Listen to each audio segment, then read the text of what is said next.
Hello everyone, myself Dr. Manju Meena, Assistant Professor in Chemistry from Government College Kota.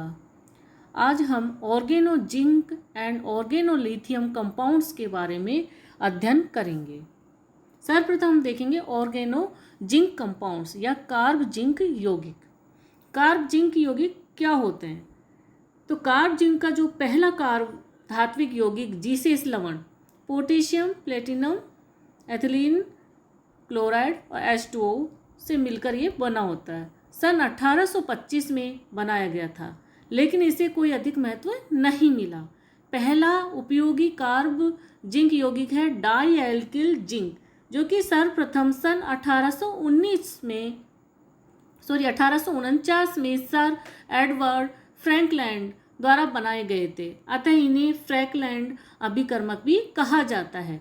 इन यौगिकों की दो श्रेणियां बनाई गई।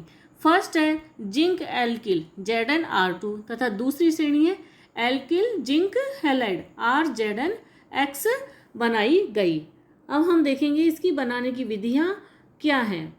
प्रारंभ में इसे एथिल आयोडाइड की जिंक से क्रिया करवा के उदासीन N2 गैस वाले वातावरण में इथाइल जिंक आयोडाइड, फिर इसको जब हम गर्म करेंगे तो डाई एथिल जिंक और साथ में ZnI2 बनता है। इस प्रकार से कार्ब जिंक यौगिक बनाया गया था।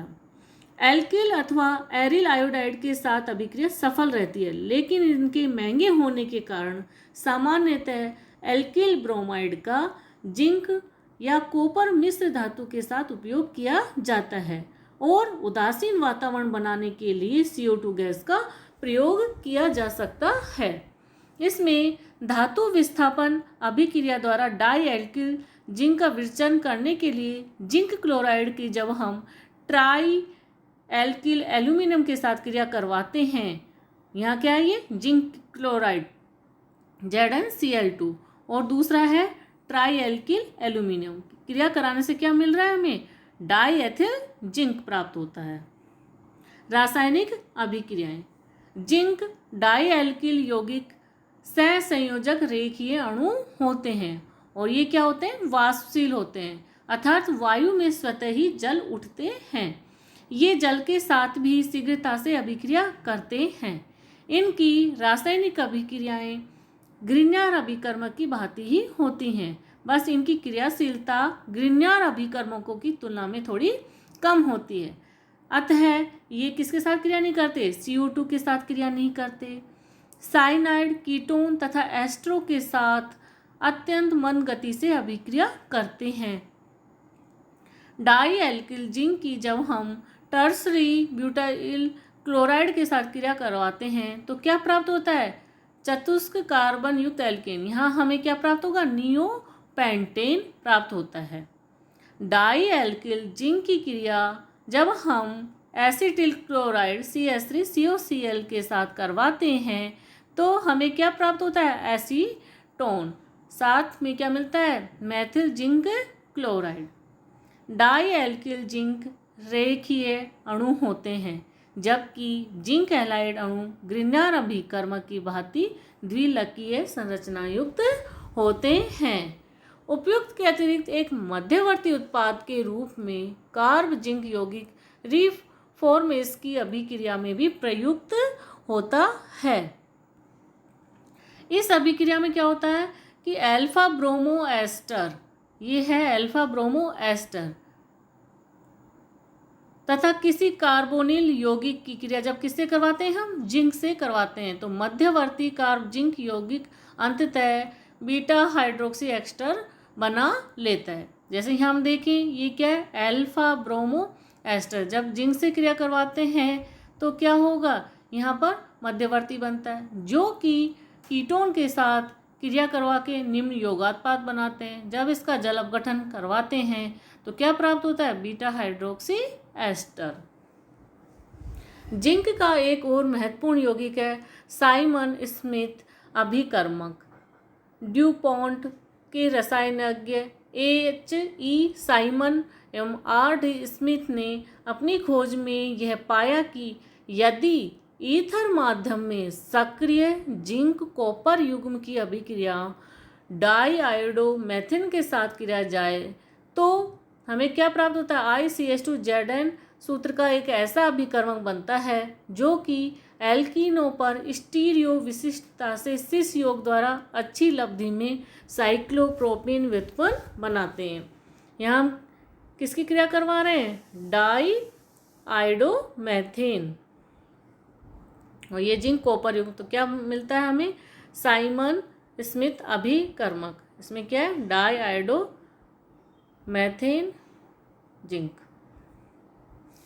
अब यदि इसकी साइमन स्मिथ अभिकर्मक की जब क्रिया हम किससे करवाएं, एल्कीन से, तो हमें क्या प्राप्त होता है, सिस साइक्लोप्रोपेन।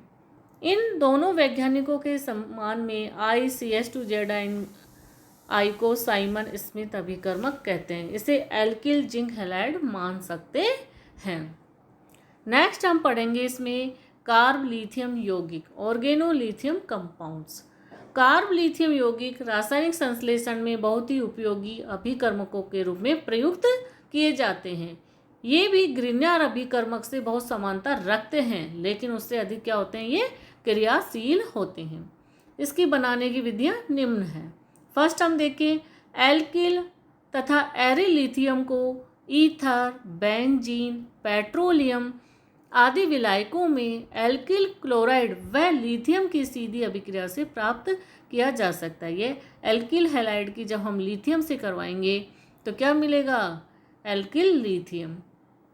यदि ईथर विलायक का प्रयोग किया जाए तो उसके साथ बना हुआ एल्किल लिथियम क्रिया करने लगता है तथा Li4Me3Br व Li4Me3I प्रकार के संकुल बनते हैं। सेकंड मेथड है इसके बनाने का, एन ब्यूटिल लिथियम के उपयोग से धातु हाइड्रोजन विनिमय, मेटल हाइड्रोजन एक्सचेंज अथवा धातु हैलोजन विनिमय, मेटल हैलोजन एक्सचेंज के द्वारा विभिन्न कार्ब धात्विक यौगिकों को बनाया जा सकता है। जैसे हम यहाँ एन ब्यूटिल लिथियम की क्रिया किससे करवाएं, फेरोसिन से, तो हमें क्या प्राप्त होगा, कार्ब लिथियम यौगिक। इसी प्रकार से हम जब एन ब्यूटिल लिथियम की क्रिया किससे करवाएं, ऑर्थो ब्रोमो नाइट्रो बेंजीन से, तो हमें क्या प्राप्त होता है, कार्ब लिथियम यौगिक।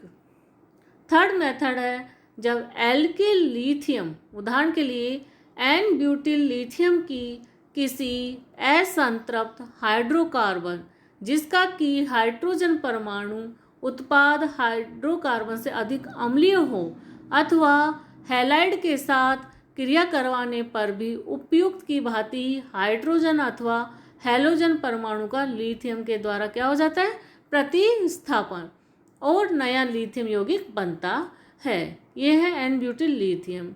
इसकी क्रिया किससे करवाएं हम, बेंजीन से, तो यहाँ क्या होगा, एक हाइड्रोजन किसके द्वारा प्रतिस्थापित हो जाएगा, लिथियम के द्वारा, तो यहाँ क्या मिल रहा है हमको, बेंजीन लिथियम, फेनिल लिथियम। और फिर इसकी क्रिया हम इससे करवाएं किसी एल्काइन से, तो ये निकल जाएगा, और जो सक्रिय हाइड्रोजन वो किसके द्वारा प्रतिस्थापित हो जाएगा, लिथियम के द्वारा। इसी प्रकार से इस लिथियम वाले कंपाउंड की किसी सक्रिय एल्कीन वाले परमाणु से करवाई जाए तो यहाँ पर क्या होगा, Br किसके द्वारा प्रतिस्थापित हो जाएगा, लिथियम के द्वारा। तो इस प्रकार से हाइड्रोजन अथवा हैलोजन परमाणुओं का लिथियम के द्वारा प्रतिस्थापन से लिथियम यौगिक बनते हैं।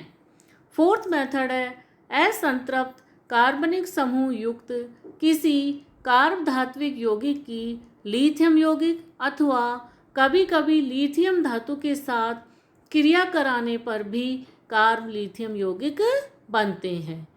जैसे हम यहाँ देखें, ये है एल्किल टिन की क्रिया, जब हम लिथियम यौगिक के साथ करवाते हैं तो यहाँ क्या होगा, प्रतिस्थापन किसका हो जाता है, टिन का लिथियम के द्वारा, और निम्न प्रकार से कार्ब लिथियम यौगिक बनता है। इसी प्रकार से यहाँ मरकरी किसके द्वारा प्रतिस्थापित हो जाएगी, लिथियम के द्वारा। फिफ्थ मेथड है इसका, एरोमेटिक समूह प्रतिस्थापी एल्किन यौगिक लिथियम के साथ योगात्मक अभिक्रिया करके पोली लिथियम यौगिक बनाते हैं। ये है एरोमेटिक समूह में प्रतिस्थापित समूह, तो इसकी किसकी क्रिया करवाई जाए, लिथियम के साथ एल्किन की। तो इस प्रकार से जो ये वाला डबल बॉन्ड है ये सिंगल बॉन्ड में कन्वर्ट हो जाता है और हमें क्या प्राप्त होता है यहाँ पर, पॉलीलिथियम यौगिक। तो इस प्रकार से हम क्या बनाते हैं, लिथियम यौगिक। नेक्स्ट मेथड है इसका पॉलीलिथियम यौगिक, जैसे कि Li4C3 को एल्किल लिथियम की मेथिल साइनाइड अथवा प्रोपाइन आदि के साथ क्रिया द्वारा भी बनाया जा सकता है।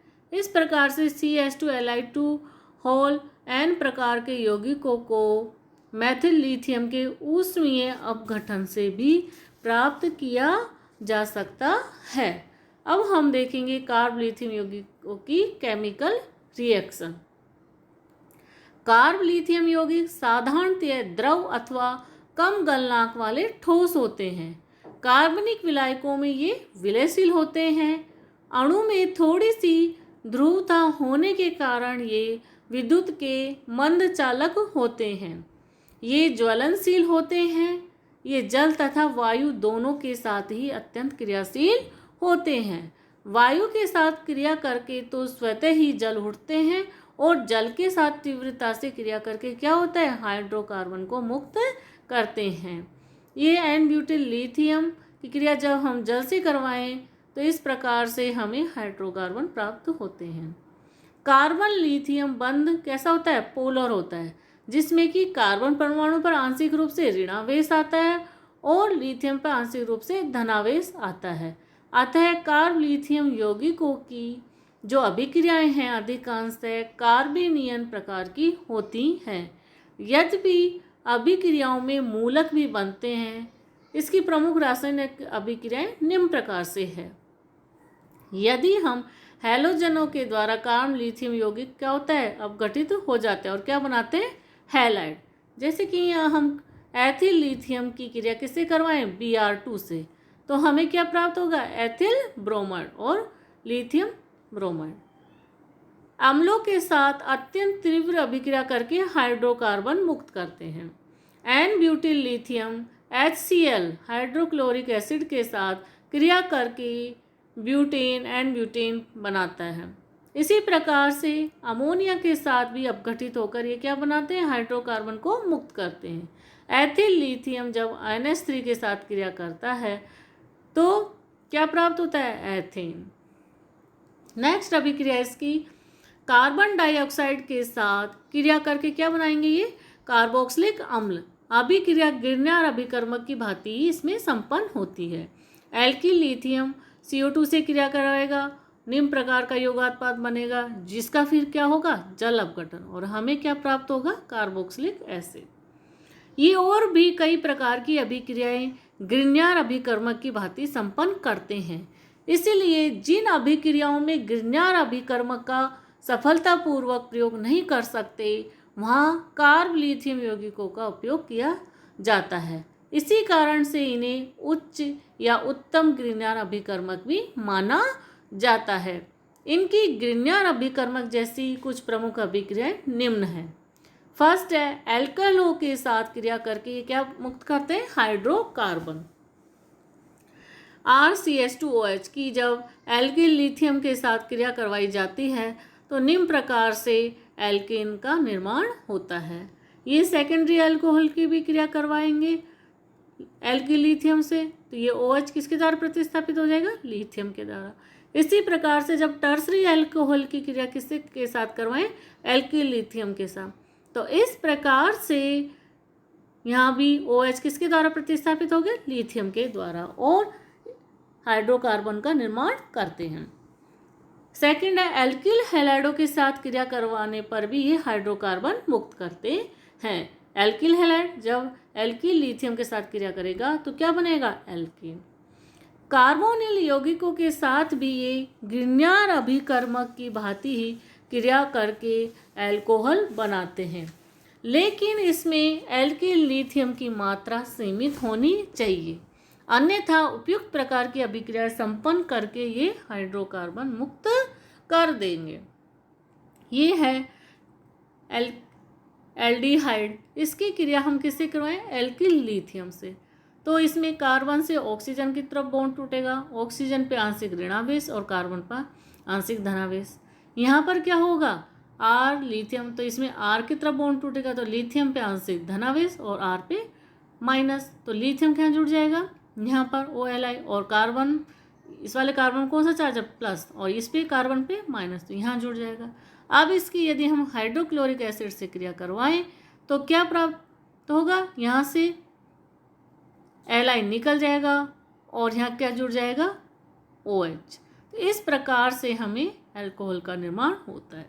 यदि हम कीटोन की क्रिया एल्किल लिथियम से करवाएं तो सेम पर की तरह से ही यहाँ पर भी योगात्पाद बनेगा, जो कि हाइड्रोक्लोरिक एसिड के प्रेजेंस में क्रिया करेगा और यहाँ क्या हो जाएगा OH आ जाएगा और LiCl बाहर निकल जाएगा। तो इस प्रकार से इनके द्वारा अल्कोहलों का निर्माण होता है। डाइफेनिल एथिलीन जैसे ओलिफिनिक यौगिकों के साथ क्रिया करके ये रंगीन आयनिक योगात्पाद बनाते हैं। जैसे कि एन ब्यूटिल लिथियम की क्रिया किससे कराएं, डाइफेनिल एथिलीन से, तो निम्न प्रकार से योगात्पाद प्राप्त होता है। नॉर्मल ब्यूटिल लिथियम कई आणविक क्लोराइडों के साथ क्रिया करके ये एल्किल समूह का स्थानांतरण कर देते हैं। एन ब्यूटिल लिथियम जब BaCl3 के साथ क्रिया करेगा तो निम्न प्रकार से क्या होगा, लिथियम को कौन रिप्लेस कर देगा, बोरोन। टेट्रामेथिल एथिलीन डाइएमीन, जिसको हम बोलते हैं TMED, एल्किल लिथियम के साथ योगात्पाद बनाता है। ये उत्पाद बेंजीन की उपस्थिति में एथिलीन के साथ संयुक्त होकर बहुलक बनाते हैं। एन ब्यूटिल लिथियम ये किसके साथ क्रिया करेगा, टेट्रामेथिल एथिलीन डाइएमीन, तो निम्न प्रकार से योगात्पाद बनाता है। फिर ये योगात्पाद जब बेंजीन से क्रिया कराएगा तो यहाँ पर क्या आ जाएगा, बेंजीन, और ये यहाँ से रिप्लेस हो जाएगा। फिर जो ये बनेगा उत्पाद, इसकी हम किससे कराएंगे, एथिलीन से क्रिया, तो वो यहाँ पर लिथियम की जगह इस यहाँ जुड़ जाएगा। नेक्स्ट स्टेप में फिर ये बेंजीन से करेगा और इस प्रकार से संयुक्त होकर एक बहुलक यौगिक बनाता है।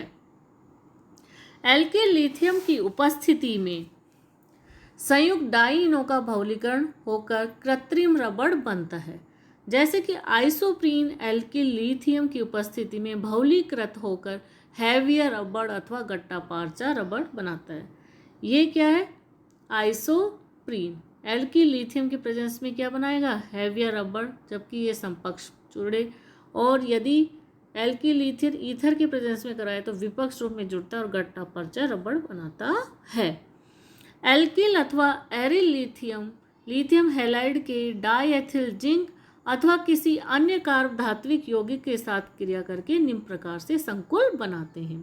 एथिल लिथियम ये डाइएथिल जिंक के साथ क्रिया करेगा तो निम्न योगात्पाद बनेगा। इसी प्रकार एल्किल लिथियम LiBr के साथ करेगा तो निम्न योगात्पाद बनेगा, और एल्किल लिथियम डाइफेनिल मैग्नीशियम के साथ करके निम्न योगात्पाद बनाता है। अब हम इसके देखेंगे स्ट्रक्चर। एल्किल लिथियम के अणु अधिकांशतः एसोसिएट या संगुणित अवस्था में रहते हैं। उदाहरणार्थ मैथिल लिथियम की संरचना चतुष्फलक टेट्रामर CH3Li4 के रूप में होती है, जिसमें कि चारों लिथियम परमाणु परस्पर एक चतुष्फलकीय अवस्था में जुड़े रहते हैं। एथिल लिथियम की संरचना निम्न प्रकार से, ये है कार्बन और इसके साथ चतुष्फलकीय अवस्था में लिथियम जुड़े रहते हैं। तो ये वाली है Li4 चतुष्फलकीय व्यवस्था में, जिसमें प्रत्येक फलक पर CH3 समूह उपस्थित है। संरचना को घन से भी व्युत्पन्न माना जा सकता है। तो इस प्रकार से इसकी संरचना होती है एथिल लिथियम की। अब हम इसके देखेंगे क्या क्या उपयोग हैं। एप्लीकेशन ऑफ कार्ब लिथियम यौगिक। कार्ब लिथियम यौगिकों का इतना अधिक महत्व है कि बनी हुई लिथियम धातु का अधिकांश भाग कार्ब लिथियम यौगिकों को बनाने में प्रयुक्त किया जा सकता है। कार्ब लिथियम यौगिकों के बहुत से औद्योगिक उपयोग हैं जो कि निम्नांकित है। फर्स्ट है, कई एल्किल लिथियम यौगिकों का उपयोग एथिलीन के बहुलीकरण में उत्प्रेरक के रूप में किया जाता है। नेक्स्ट है ब्यूटिल लिथियम व TiCl4 को ब्यूटिलीन के बहुलीकरण में उत्प्रेरक के रूप में प्रयुक्त किया जाता है। थर्ड है वाइनिल क्लोराइड के अत्यंत क्रिस्टलीय बहुलकों का निर्माण भी ब्यूटिल लिथियम उत्प्रेरक की उपस्थिति में करवाया जाता है। नेक्स्ट है ब्यूटिल लिथियम का उपयोग सल्फेनेटों के निर्माण में भी किया जाता है, जो कि अपमार्जकों डिटर्जेंट्स के रूप में प्रयुक्त किए जाते हैं। ब्यूटाडाइन के बहुलीकरण में व आइसोप्रीन व स्टाइरीन आदि के बहुलीकरण द्वारा रबड़ के निर्माण में पेंटामेथिलीन डाइलिथियम का प्रयोग उत्प्रेरक के रूप में किया जाता है। नेक्स्ट उपयोग है लिथियम मैथिल बोरोहाइड्राइड एवं टेट्रामेथिल लिथियम उत्प्रेरकों का उपयोग पॉलीवाइनिल क्लोराइडों में किया जाता है। लिथियम के कई संकुल जैसे एलाई बोरोन वाला एल्यूमिनियम के साथ आदि का प्रयोग फेनिल एल्किलीन हाइड्रोकार्बन बहुलकों के निर्माण में उत्प्रेरक के रूप में किया जाता है। नेक्स्ट उपयोग है कई रासायनिक संश्लेषणों में जहां ग्रिग्नार्ड अभिकर्मक का प्रयोग नहीं किया जा सकता वहां एल्किल लिथियम का प्रयोग किया जाता है। तो इस प्रकार से हम कार्ब लिथियम यौगिक व कार्ब लिथियम जिंक यौगिकों का उपयोग करते हैं। Thank you.